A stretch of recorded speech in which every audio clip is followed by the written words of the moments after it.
പുതിയ വീഡിയോയിലേക്ക് ഏവർക്കും സ്വാഗതം. അപ്പോൾ കുറേ നാളുകൾക്ക് ശേഷമാണ് നിങ്ങളുടെ മുമ്പിൽ ഒരു ലോങ് വീഡിയോ ആയിട്ട് ഞാൻ വരുന്നത്.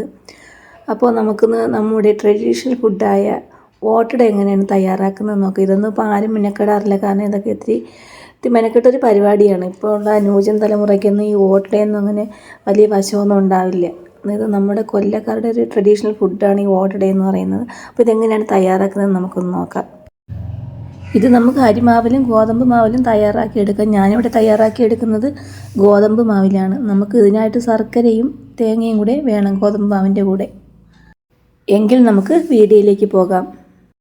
ഇതിനായിട്ട് നമുക്ക് ഗോതമ്പ് മാവ് എടുക്കാം. ഞാൻ അളവൊന്നും പറയുന്നില്ല, നമ്മുടെ ആവശ്യാനുസരണം നമുക്ക് ഗോതമ്പ് മാവ് എടുക്കാം. ഞാനിവിടെ കുറച്ചേ എടുക്കുന്നുള്ളൂ. അപ്പം നമുക്ക് ഗോതമ്പ് മാവ് എടുക്കാം. നമുക്ക് പാക്കറ്റിൽ വരുന്ന ഗോതമ്പ് മാവോ അല്ലെന്നുണ്ടെങ്കിൽ നമ്മൾ ഗോതമ്പ് മേടിച്ച് വറുത്ത് പൊടിച്ച് തയ്യാറാക്കി എടുക്കുന്ന ഗോതമ്പ് മാവ് നമുക്കിതിനായിട്ട് ഉപയോഗിക്കാവുന്നതാണ്. ഇനി നമുക്ക് മാവ് കുഴച്ചെടുക്കുന്നതിന് വേണ്ടി ഇളം ചൂടുവെള്ളമാണ് വേണ്ടത്. ഒരുപാട് ഓവർ ചൂടൊന്നും വേണ്ട, നമുക്ക് അത്യാവശ്യത്തിന് ഇളം ചൂടുള്ള വെള്ളം. അതിനകത്ത് ഞാൻ ഉപ്പ് വെള്ളത്തിൽ തന്നെ ചേർത്തിട്ടുണ്ട്. ഓൾറെഡി ഉപ്പ് വെള്ളത്തിൽ തന്നെ ചേർത്തത് കാരണം മാവിൽ നമ്മൾ പ്രത്യേകിച്ച് ഉപ്പൊന്നും ചേർക്കുന്നില്ല. എന്നിട്ട് നമുക്ക് പുട്ടിന് മാവ് കുഴയ്ക്കുന്ന രീതിയിൽ കുറേശ്ശെയായിട്ട് നമുക്ക് നനച്ചെടുക്കാവുന്നതാണ്. നല്ല രീതിയിൽ ഇത് കുഴച്ചെടുക്കണം. പക്ഷേ നമുക്ക് പുട്ടിന് എങ്ങനെയാണോ മാവ് കുഴയ്ക്കുന്ന ആ രീതിയിൽ നമുക്ക് കുറേശ്ശെയായിട്ട് വെള്ളം ഒഴിച്ച് നനച്ചെടുക്കാവുന്നതാണ്. മാവൊക്കെ ഇവിടെ നല്ല രീതിയിൽ കുഴച്ചെടുത്തിട്ടുണ്ട്. അല്പം ലൂസ് പരുവത്തിൽ വേണം നമുക്ക് മാവ് കുഴച്ചെടുക്കാനായിട്ട്. അതിനുശേഷം നമുക്കൊരു വാട്ടിയ വാഴയില എടുക്കാം. വാട്ടിയത് തന്നെ എടുക്കുന്നതെന്ന് വെച്ചാൽ ഇത് മാവ് വെച്ച് മടക്കി വരുമ്പോൾ ചിലപ്പോൾ ഇല പൊട്ടിപ്പോകാറുണ്ട്. അപ്പോൾ അങ്ങനെ പൊട്ടിപ്പോകാതിരിക്കാൻ വേണ്ടിയാണ് നമ്മൾ വാട്ടിയ വാഴയില എടുക്കുന്നത്. അതിനുശേഷം നമുക്ക് മാവ് ഇതിലേക്ക് കുറേശ്ശെയായിട്ട് എടുത്ത് വെച്ച് നല്ല രീതിയിലൊന്ന് വിരലുകൊണ്ട് നമുക്കൊന്ന് പരത്തിയെടുക്കാം.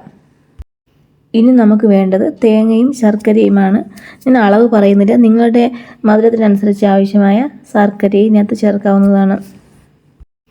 നന്നായിട്ടൊന്ന് ഇതൊന്ന് ഇളക്കി യോജിപ്പിച്ചെടുത്തതിന് ശേഷം നമ്മൾ തയ്യാറാക്കി വെച്ചിരിക്കുന്ന, അതായത് പരത്തി വെച്ചിരിക്കുന്ന മാവിലേക്ക് നമുക്കിത് ആവശ്യാനുസരണം ചേർത്ത് കൊടുക്കാവുന്നതാണ്. ഒരുപാട് ഓവറായിട്ട് അങ്ങ് ചേർക്കണ്ട.